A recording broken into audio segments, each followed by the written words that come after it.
makan di Baibl Skul. Kala kelas sibun kala ajeng toy sibun yang ikunggi kena semlah kam. Yo iskiat mango gata ke jingbam wah pendap sia dari harga jingit bungi lembaga Ktien. Iyo ngejing kai sibun yang bagi sikri jong Blei. Belum bisa Ktien ke jong Blei sisa ngin nak bat san ban yem ha kata ka jing sikri kepada Nongkhryiem ke nya. Kalong ka wei ngejing mentoy yang iki Kristan. Kiba wat kiba trang sisa ban yo ma di kata ka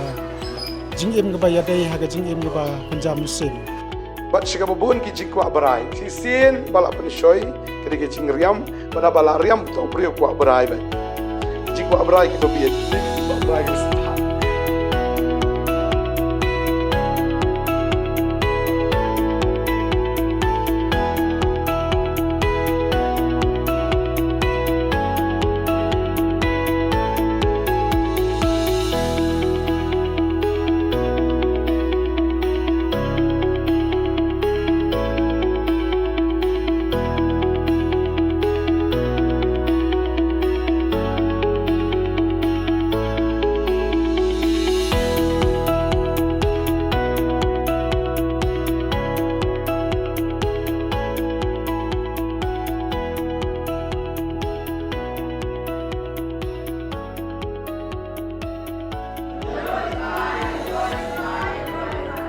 Ino ni kubor ka bakmen baka kubor ka basmu kenap baka tagalong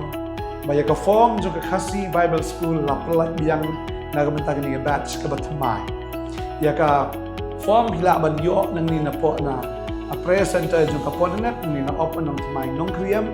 hila ban non shim nang ni pat ni nang sam yini gi form ni nang pelak yini gi form ba hila ban non shim no kat ba ki form skilang don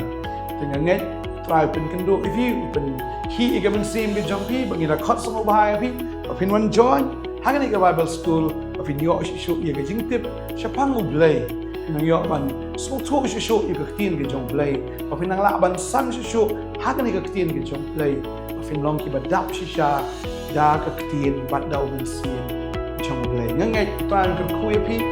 ngai pin yo join hangani ka batch ka Nongthymmai ta try ka kuya